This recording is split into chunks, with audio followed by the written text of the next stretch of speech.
6 t of f of x is defined as f of 1 plus f derivative at 0 into x plus f deriवेटिव 0 plus f double derivative 0 into X square. ठीक है, तो matrix हमने define की थी, तो इसकी standard ये है आपका पी टू आर से लेके पी टू आर पे।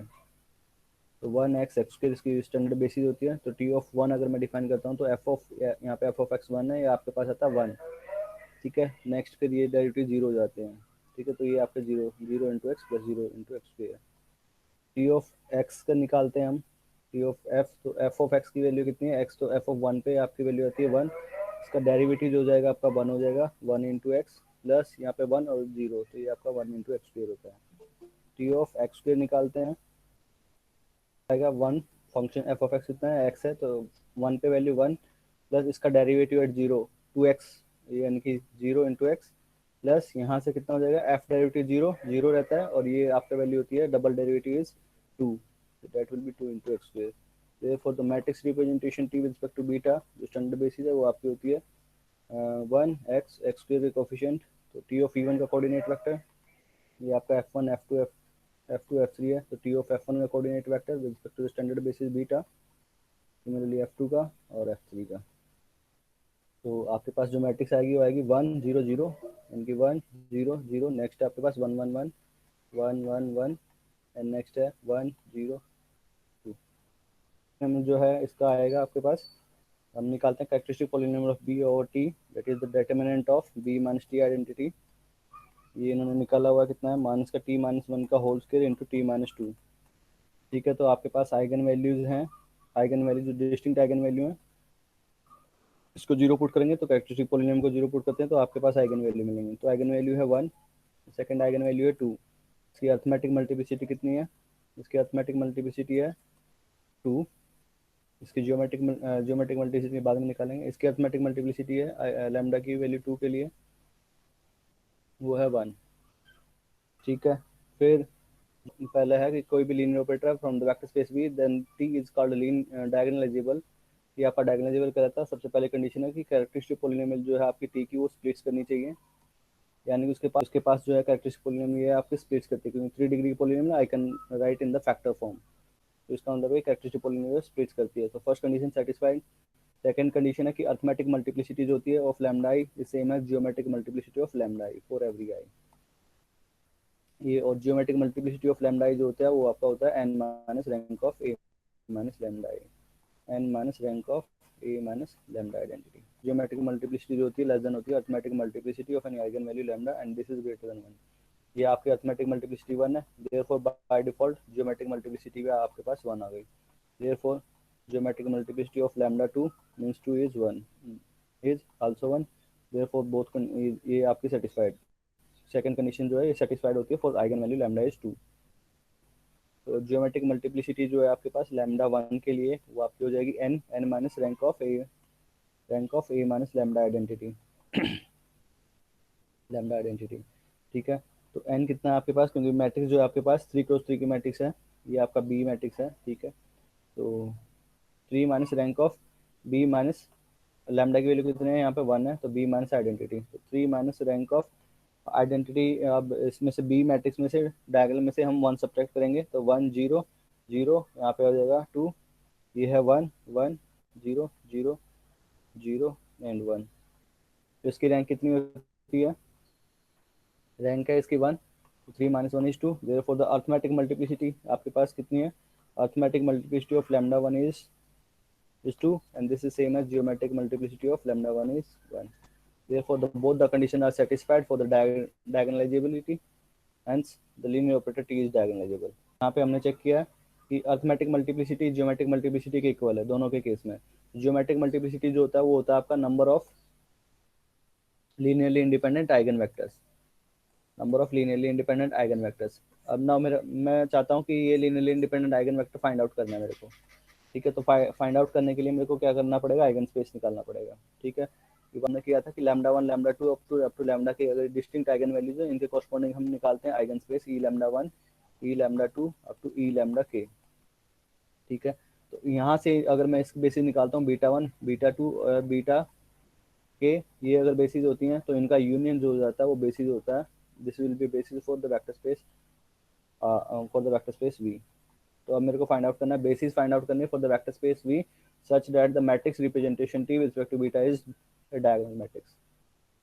तो ये मेरे आइगन स्पेस अगर मैं निकालता हूँ corresponding to the eigen value lambda one क्या होता है, null space of T minus lambda one identity. ठीक है, लैम्डा वन कितना है, लैम्डा वन है आपके पास वन, तो E of lambda one is one, तो that is null space of T, यानी कि we can say matrix B minus identity से वेक्टर होंगे। अब आपका वेक्टर स्पेस जो है वो आपका आर थ्री है, आर थ्री तो यहाँ पे बहुत सारे सारे वेक्टर आएंगे x one x two x three belonging to the R three such that इस पर मैं अप्लाई करता हूँ, such that this B minus है identity of x is zero, such that B minus का identity of x is zero, यानी कि B minus identity अभी अभी हमने निकाला था, बी माइनस आइडेंटिटी ये है हमारे पास, B minus identity this matrix. ठीक है, तो ये आपके पास है सच दैट ये है zero one one zero zero zero zero one one into x one x two x three that has to be zero. तो यहाँ से मेरे को एक ही इक्वेशन मिलती है, ये है हमारे पास x two plus x three is zero, we can write x two is equal to minus का एक्स थ्री, एक्स को हमने लिख दिया x one x two x three, x one कितना है, x one is free variable, x two को मैं लिख सकता हूँ माइनस एक्स थ्री और x three is x three. ठीक है, so that can be written in the form of X one is one zero zero plus x three, ये आपका हो जाएगा जीरो माइनस का वन एंड वन। ठीक है, तो आइगन स्पेस जो है ई लैम्डा वन के कॉरस्पॉन्डिंग, यानी कि वन के corresponding that is the spanning set of one zero zero and zero minus का वन वन। तो ये आपका basis for E lambda one is one zero zero, क्योंकि ये स्पैन करता है और ये आपस में लीनियरली इंडिपेंडेंट है बिकॉज एक दूसरे के स्केलर मल्टीपल नहीं है, therefore it is a basis for the E lambda one. Now अब मेरे को फाइंड आउट करना है basis for E lambda two, तो basis for E lambda two ने अगर निकालना है तो आइगन स्पेस निकालेंगे हम आइगन वैल्यू टू के कॉरस्पॉन्डिंग, आइगन वैल्यू टू है हमारी two, this is same as two के कॉरस्पॉन्डिंग निकालना है, lambda two two is two, two के कॉरस्पॉन्डिंग अगर मैं निकालता हूँ तो null space of T, T को हम मैट्रिक्स बी में लिख सकते हैं माइनस का लैम्डा टू आइडेंटिटी, यानी कि null space of B minus lambda two की वैल्यू कितनी है टू है, two identity. So this is same as all the ordered pair x1, x2, x3 belonging to the vector space R3 such that this time of x is 0. B minus 2 identity of x1, x2, x3 is 0.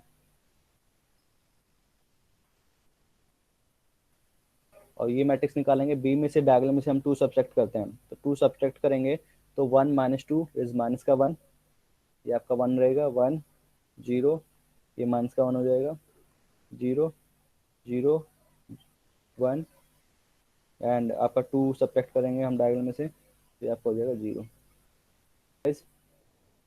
ये दो equation same है, जो अब starting वाली जो equation है वो है आपके पास माइनस का x one plus x two plus x three zero, x three zero. Second वाली जो कंडीशन है वो है आपके पास माइनस एक्स टू जीरो, और कंडीशन है एक्स टू इज जीरो, तो यहाँ से क्या मिला एक्स टू जीरो है, एक्स टू जीरो है यहाँ पे सब फर्स्ट वाले में सब्सटीट्यूट करते हैं तो माइनस का x one plus zero plus x three zero, तो यहाँ से एक्स वन की वैल्यू हमारे पास मिल गई X one is equal to x three, x one is x three और X two zero, therefore X can be written in the form of X one x two x three, x one की value कितनी है X three के equal है, X two zero है और x three है, तो this is x three one zero one, therefore E lambda two is the spanning set of one zero one, singleton element है, नॉन जीरो है, linearly independent होगा, ये spanning set है, therefore it will be basis for E lambda two, basis जो है वो E lambda two के corresponding है, और these are the eigen vector, therefore ये बेसिस है for the vector space V,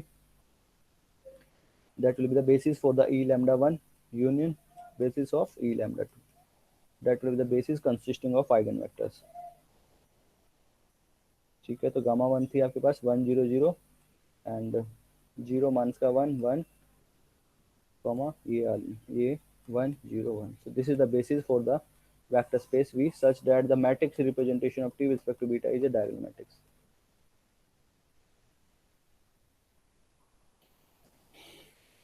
मेरे को टी के बेसिस निकालनी है, तो इसको हम ट्रीट करते हैं कोऑर्डिनेट वेक्टर की तरह, क्योंकि टी जो है हमारे पास, ये हमारे पास I matrix, T matrix representation of T with respect to beta is diagonal matrix. तो ये डायगोनल मैट्रिक्स है, इसका मतलब कि टी डायगोनलाइजेबल होगा। तो टी के लिए अगर मेरे को मैट्रिक्स निकालनी है, बेसिस निकालनी है, क्योंकि टी जो है हमारे पास था polynomial space P over R two से लेके आर टू पे, तो ये था। तो इसके लिए बेसिस जो होती है वो एक्स में आती है। तो बेसिस अगर मेरे को निकालनी है for the polynomial space R two के लिए P two R such that the matrix representation of T with respect to beta is a diagonal matrix. तो ये बेसिस जो हो जाएगी आपको, इनको हमें ट्रीट करेंगे कोऑर्डिनेट वेक्टर की तरह, जैसे T of E one coordinate vector था हमारे पास, तो ये आपके कोऑर्डिनेट वेक्टर रही है। तो यहाँ से जो है आपके पास वन एक्स एक्स स्क्वेयर, जो फर्स्ट एलिमेंट है बेसिस का वो आपका रहेगा one plus zero into X plus zero into X square. ठीक है, सेकंड यहाँ से आएगा जीरो इंटू वन माइनस का one into x and one plus x square. Third element है यहाँ से one into one plus zero into x and one into X square. तो ये आपके पास है वन, और ये आपके पास है माइनस का एक्स प्लस एक्स स्क्वेयर, और ये आपके पास है one plus x square. So this is the basis for which T with respect to beta is a diagonal matrix. तो ये आपकी बेसिस है। तो ये आपका अज्यूम कर लेते हैं F1, ये आपका F2 है और ये आपका F3 है। ठीक है, तो टी ऑफ फाइन था, वो था आपके पास T of F is equal to F of one plus F derivative zero into X plus F derivative zero plus F double derivative zero into X square. Now T of, अगर ये आपके ये basis है, तो matrix representation अगर मैं निकालता हूँ बेसिस के रिस्पेक्ट में, तो टी ऑफ एफ वन कितना आएगा, एफ वन कितना है वन, तो ये आपके पास आएगा F of one is value at one पे वन रहेगी, कॉन्स्टेंट है जीरो, ये आपके पास zero dot X plus zero dot X square. ना टी ऑफ एफ टू अगर मैं निकालता हूँ, एफ टू की वैल्यू कितनी है, तो एफ टू हमारे पास है माइनस का एक्स प्लस एक्स स्क्वेयर। तो F two at one, one पे अगर मैं वैल्यू निकालता हूँ तो कितना आएगा, माइनस का one plus one that is zero. Now F two का डेरिवेटिव, एफ टू का डेरिवेटिव कितना हो जाएगा, माइनस का वन प्लस टू एक्स।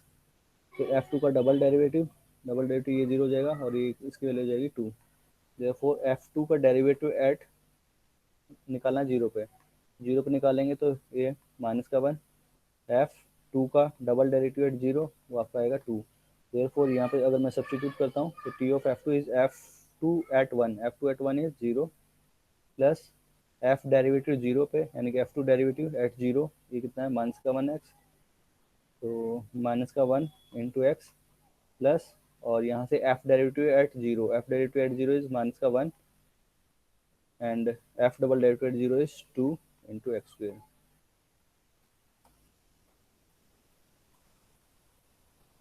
तो ये है आपके पास जीरो माइनस का एक्स प्लस एक्स स्क्वेयर। ठीक है, अब आपके पास बेसिस जो है, आपके पास बेसिस है आपके पास वन माइनस का x plus x square comma one plus x square, this is the basis. so this is v1, this is v2, this is v3, yeah, you can say f1 f2 f3। so t of f1 is f1 plus 0 dot f2 plus 0 dot f3। now t of f2 अगर मैं निकालता हूँ तो मेरे पास आया ये value. ठीक है, so this is, ये वैल्यू है minus x plus x square, यानी कि f2 के वैल्यू के इक्वल है। so 0 dot f1 plus f2 and 0 dot f3। ठीक है, तो कोऑर्डिनेट वेक्टर जो मिलेगा T of with respect to beta, ये आपका मिलेगा टी ऑफ एफ वन का coordinate vector with respect to beta, T of F two का coordinate vector and T of F three का coordinate vector with respect to beta. Beta one जो है वो आपका वन है। ठीक है, और ये आपका माइनस का एक्स प्लस एक्स स्क्वेयर का कोफिशिएंट, और ये यहाँ पे आएगा वन प्लस एक्स स्क्वेयर का कोफिशिएंट, यानी कि F one F two F three. तो एफ वन का कोफिशिएंट यहाँ पे कितना है वन, ये जीरो, तो ये आपका one zero zero. T of F to निकालेंगे तो आपका आ जाएगा zero one zero. T of F three कितना है one plus x square. F three का डेरिवेटिव, ये कांस्टेंट है जीरो, इसका कितना हो जाएगा टू एक्स, डबल डेरिवेटिव निकालते हैं, ये कितना हो जाएगा to.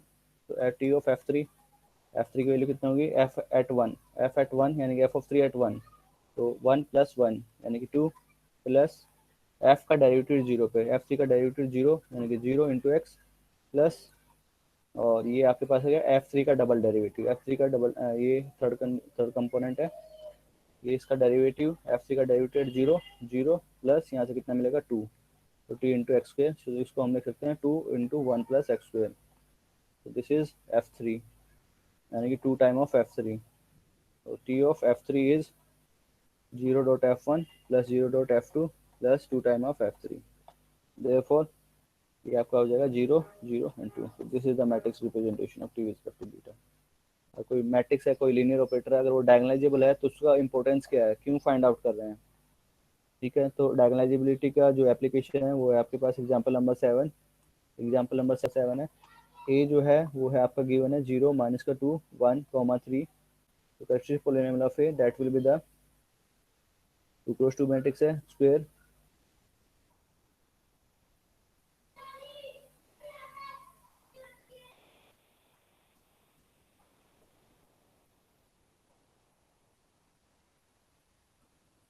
That will be the characteristic polynomial. अब इसके रूट जो आएंगे वो आपके पास कितने आएंगे, 2 आना चाहिए, एक्स का स्क्वायर माइनस का 2x और माइनस का x प्लस 2, दोनों को ऐड करते हैं इतना आएगा, मल्टीप्लाई करेंगे। ठीक है, तो x कॉमन लेता हूँ, x माइनस का 2, और यहाँ से मेरे को माइनस वन कॉमन लेते हैं, x माइनस 2, तो that will B x minus 2 into x minus का 1। तो कैरेक्टरिस्टिक पॉलिनोमियल जो है आपके पास a की वो है आपके पास t में है, तो ये अब t में हो जाएगा, अगर यहाँ पे मैंने x लिखा है, ठीक है, ये आपका हो जाएगा t माइनस का 2 एंड t माइनस का 1, that will the characteristic polynomial. तो आइगन वैल्यू जो हो गया वो आपके पास है 1 एंड सेकंड आइगन वैल्यू है आपके पास 2। अब मैंने बताया था कि जियोमेट्रिक अगर अर्थमेटिक मल्टीप्लिसिटी आपके पास 1 है तो जियोमेट्रिक मल्टीप्लिसिटी भी 1 हो जाएगी, therefore arithmetic multiplicity of lambda 1 is same as geometric multiplicity of lambda 1, similarly lambda 2 के corresponding, therefore the given matrix is diagonalizable। सबसे डायगोनलाइजेबल टेस्ट जो था, सबसे पहला ऑप्शन था कि कैरेक्टरिस्टिक पॉलिनोमियल स्प्लिट्स करनी चाहिए, स्प्लिट्स करती है। सेकंड कंडीशन थी कि अर्थमेटिक मल्टीप्लिसिटी ज्योमेट्रिक मल्टीप्लिसिटी के इक्वल होनी चाहिए for all the distinct lambdas, तो वो भी आपकी सेटिस्फाई करती है।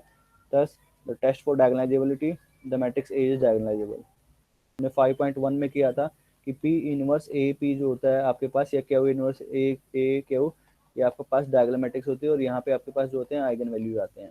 ठीक है, तो क्यू निकालने के लिए, मैट्रिक्स निकालने के लिए हमें आइगन स्पेस निकालना पड़ेगा, क्योंकि यहाँ पे जो मैट्रिक्स होती है वो आइगन वेक्टर के कोरस्पॉन्डिंग होती है। लैम्डा 1 के कोरस्पॉन्डिंग पहला कंपोनेंट होता है इसका फर्स्ट कॉलम, लैम्डा 2 के कोरस्पॉन्डिंग इसका सेकंड कॉलम होता है।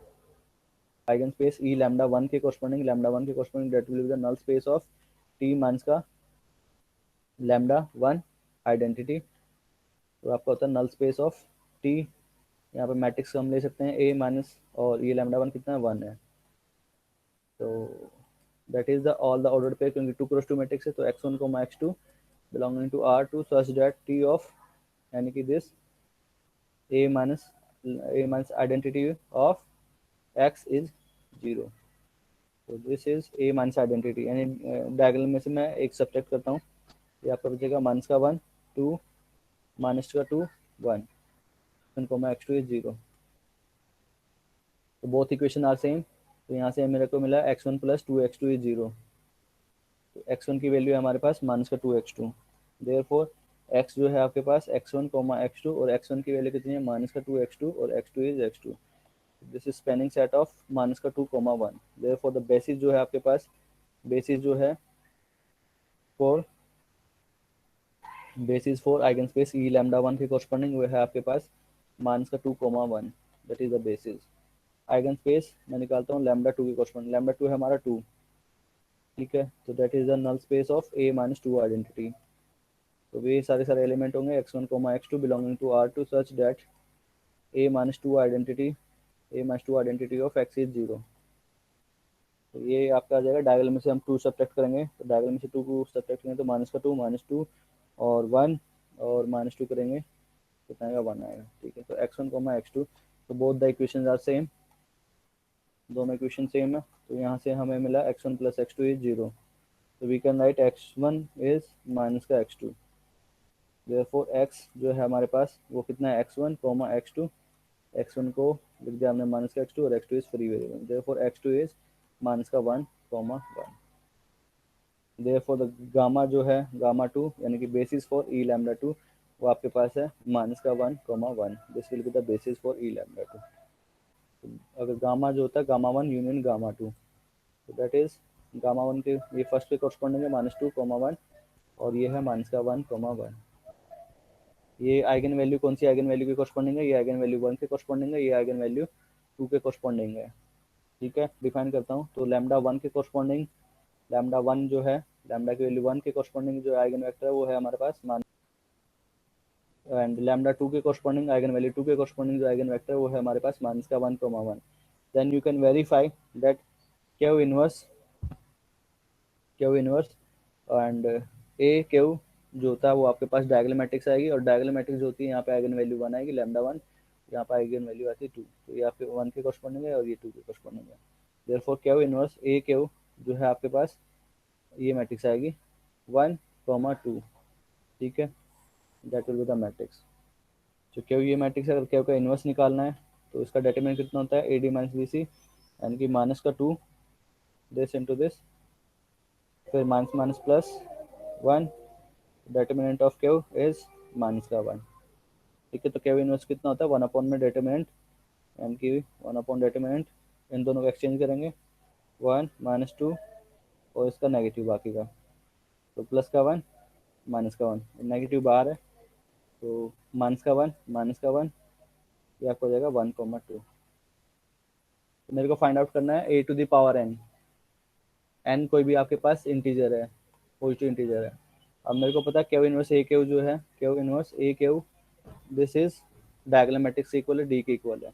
Then pre multiplying and post multiplying by Q inverse, यहाँ से अगर मैं क्यू से मल्टीप्लाई करता हूँ तो मेरे को मिलेगा ए क्यू, टू क्यू से अगर मैं मल्टीप्लाई कर देता हूँ pre multiplying on both side, तो ये आइडेंटिटी हो जाएगी Q into D, post multiplying by Q inverse, तो क्यू डी क्यू इनवर्स, ए की वैल्यू जो है वो मेरे पास है क्यू डी क्यू इनवर्स। ना ए का अगर स्क्वायर में निकालता हूँ तो मेरे को क्या मिलेगा? अगर ए का स्क्वायर में निकालता हूँ क्यू डी क्यू इनवर्स, तो ये आपके पास एसोसिएटिव होती है, मैट्रिक्स मल्टीप्लिकेशन इज एसोसिएटिविटी। तो इन दोनों को अगर मैं मल्टीप्लाई करता हूँ तो ये आपका आइडेंटिटी मिलेगा, सो दैट इज क्यू, और फिर D into D, D square हो जाएगा क्यू इनवर्स। सिमिलरली अगर ए का क्यूब में निकालता हूँ तो A square into A square की वैल्यू कितनी है? ये है B square Q inverse into, फिर ए की वैल्यू कितनी है? ए की वैल्यू है क्यू डी क्यू इनवर्स, फिर एसोसिएटिविटी, तो क्यू डी की पावर 3 क्यू इनवर्स। तो in general A to the power N जो हो जाएगा वो आपके पास हो जाएगा क्यू डी की power N and Q inverse. अगर डायगोनल की पावर एन निकालना वेरी इजी है, क्योंकि डायगोनल अगर मैट्रिक्स है D1 D2 up to D1 D2 up to Dn है, डी की पावर एन जो होती है वो आपस में इसकी पावर हो जाती है, D1 की पावर एन D2 की पावर एन, मल्टीप्लाई करेंगे तो आपकी ये हो जाती है। ठीक है, तो A to the power N find out करने के लिए हम क्या करेंगे? सीधा इसको हमें निकालना इजी पड़ता है, तो हम इसका यूज करेंगे। ए की पावर एन फाइंड आउट करने के लिए हम इसका यूज करेंगे, क्योंकि डी जो है आपका सिंपलेस्ट फॉर्म होती है डायगोनल मैट्रिक्स। डायगोनल मैट्रिक्स को अगर मैं एन टाइम मल्टीप्लाई करता हूँ तो डायगोनल जो एलिमेंट होते हैं वो आपस में मल्टीप्लाई हो जाते हैं एन टाइम। तो क्या जो मैट्रिक्स थी वो थी हमारे पास, क्या जो मैट्रिक्स आई थी वो थी -2 1 -2 1 -1 1 and D to the power N, और डी अपना जो है वो आइगन वैल्यू 1 के कोरस्पॉन्डिंग था पहला वेक्टर, ये आइगन वैल्यू 1 के कोरस्पॉन्डिंग था, ये आपका आइगन वैल्यू 2 के कोरस्पॉन्डिंग था, इनटू क्यू इनवर्स। ठीक है, तो क्यू इनवर्स हमने निकाला था अभी, वो आया था -1 -1 -1 एंड 1, 2 1, 2। ठीक है, और इसकी पावर अगर मेरे को ए टू दी पावर एन निकालना है तो इसकी पावर एन कितना होता है? 1 की पावर एन एंड 2 की पावर एन। ठीक है, 1 की पावर एन हमेशा कितना रहता है? 1 रहता है। तो अगर आप इसको मल्टीप्लाई करेंगे तो आपका ये मैट्रिक्स आ जाएगी। ठीक है, एप्लीकेशन है to the system of differential equation. Given है आपके पास X dash is equal to 3x1 plus x2 plus x3, ये आपका x2 derivative equal to 2x1 plus 4x2 plus 2x3। Similarly x3 dash जो है आपके पास -x1 -x2 प्लस x3 है, तो इसको हम मैट्रिक्स फॉर्म में कंसिडर करते हैं। तो ये आपके पास है x1 डेरिवेटिव इसका मतलब है dx1/dt। ठीक है, so this is given as 3x1 plus x2 plus x3, इसको हम मैट्रिक्स फॉर्म में कंसिडर करते हैं। ये है आपके पास dx1/dt similarly D x two by D T है, ये आपके पास है एक्स टू का डेरिवेटिव, ये गिवन है 2x1 plus 4x2 plus 2x3 and D x three upon D T, ये है आपका x3 डेरिवेटिव, ये आपका गिवन है माइनस का x1 माइनस का x2 प्लस x3। तो अगर इसको मैं मैट्रिक्स फॉर्म में अगर मैं कंस्ट्रक्ट करता हूँ तो ये आपका लिख सकते हैं D x one upon D T, D x two upon D T, D x three upon D T. इसको अगर मैं मैट्रिक्स फॉर्म में लिखता हूँ तो यहाँ पे आपके कोफिशिएंट आएंगे x1 x2 x3 के कोफिशिएंट। तो यहाँ से 3 1 1, ठीक है, और ये आपका हो जाएगा 2 4 2 माइनस का 1 माइनस का 1 and 3। Write this system of equation into the matrix form x dot equal to a into x. इसका मतलब कि डेरिवेटिव है, डॉट का मतलब डेरिवेटिव। तो ए जो है आपके पास वो मैट्रिक्स हो गई हमारे पास 3 1 1 2 4 2 माइनस का 1 3। अब मेरे को जो डायगोनलाइजेबिलिटी है उसका मैं यूज करूंगा to find the solution of the given system the matrix. Then ये आपके पास है एक्स आर आर से लेके आर थ्री पे, this is a function of single variable. X जो है हम डिफाइन कर लेते हैं, एक्स इज ए फंक्शन है from the set of real number to R three, क्योंकि इसके तीन कंपोनेंट है x one T x two T x three T. तो इसको हम लिख सकते हैं मैट्रिक्स फॉर्म में, तो इसका डेरिवेटिव ये हो जाएगा, इसको हमने लिख दिया मैट्रिक्स फॉर्म में A X dash is equal to A X. Similarly अब ए की आइगन वैल्यू फाइंड आउट करेंगे, आइगन वेक्टर निकालेंगे, तो वो आपके पास मैट्रिक्स आपके पास आएगी क्यू। डायगोनल मैट्रिक्स ये आपके पास आएगी 2 2 4, यानी कि जो आइगन वैल्यू है वो आपके पास है 2, एंड कितने बार रिपीटेशन है 2 टाइम रिपीटेशन है, यानी कि अर्थमेटिक मल्टीप्लिसिटी 2 है आइगन वैल्यू 2 की। और यहाँ पे जो है आइगन वैल्यू 4 है, उसकी अर्थमेटिक मल्टीप्लिसिटी कितनी है 1 है। जितनी आपकी अर्थमेटिक मल्टीप्लिसिटी होती है उतनी बार यहाँ पे डायग्राम में वो आइगन वैल्यू आएगी। तो इसकी अर्थमेटिक मल्टीप्लिसिटी 2 है, तो 2 के कॉरस्पॉन्डिंग आपके पास 2 आइगन वेक्टर है, ये फर्स्ट आइगन वेक्टर है, ये सेकंड आइगन वेक्टर है। 4 एक ही आइगन वैल्यू है, अर्थमेटिक मल्टीप्लिसिटी 1 है, इसके कॉरस्पॉन्डिंग ज्योमेट्रिक मल्टीप्लिसिटी भी 1 है, एक ही आइगन वेक्टर आएगी ये। तो Q inverse A Q is equal to D, जो अभी अभी हमने प्रोसीजर किया था, तो क्यू इनवर्स ए क्यू को मैं लिख सकता हूँ डी की फॉर्म में। देन सब्सटीट्यूटिंग, अब ये था हमारे पास X dash equal to A X, पास मैट्रिक्स है, ए से हमने मैट्रिक्स हम निकालेंगे Q, and similarly Q find out करेंगे। डायगोनलाइजेबिलिटी है, डायगोनलाइजेबल है, ए मैट्रिक्स डायगोनलाइजेबल है, तो ए को हम लिख सकते हैं, इसको हम लिख सकते हैं Q inverse A Q is equal to D के फॉर्म में। तो ए को हम लिख सकते हैं क्यू डी क्यू इनवर्स की फॉर्म में, ठीक है। अब यहाँ पे अगर मैं सब्सटीट्यूट करता हूँ ए की वैल्यू, तो उसको हम लिख सकते हैं x dash is equal to Q matrix D Q inverse into x की फॉर्म में। इंस्टेंटली अगर मैं इसको मल्टीप्लाई कर देता हूँ क्यू इनवर्स से, क्यू इनवर्स से अगर मैं मल्टीप्लाई करता हूँ तो मेरे को क्या मिलेगा, Q inverse x dot is equal to D Q inverse into x.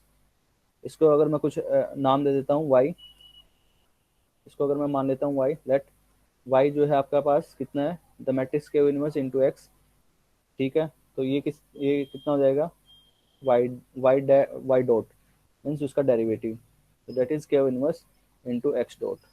तो ये this system implies Y dot equal to D into, और ये आपका कितना है वाई।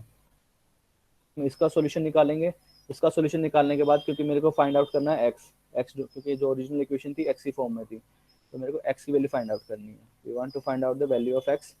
तो एक्स की वैल्यू फाइंड आउट करने के लिए हमने पहले इसका डायगोनलाइजेबिलिटी का हमने यूज किया, और इसका जो सिस्टम ऑफ इक्वेशन है वो आप इजीली फाइंड आउट कर सकते हैं क्योंकि डायगोनल मैट्रिक्स है। तो अगर मैं इसको मानता हूँ क्योंकि तीन कंपोनेंट है यहाँ पे, तो आपके पास है y1 y2 y3, derivative is equal to, ये आपका डायगोनल मैट्रिक्स आएगी, और डायगोनल मैट्रिक्स जो है वो थी 2 2 4, ये आपके पास डायगोनल मैट्रिक्स थी। और यहाँ पे कितना हो जाएगा y1 y2 y3। अब ये थ्री सिस्टम ऑफ इक्वेशन है, you can solve it easily.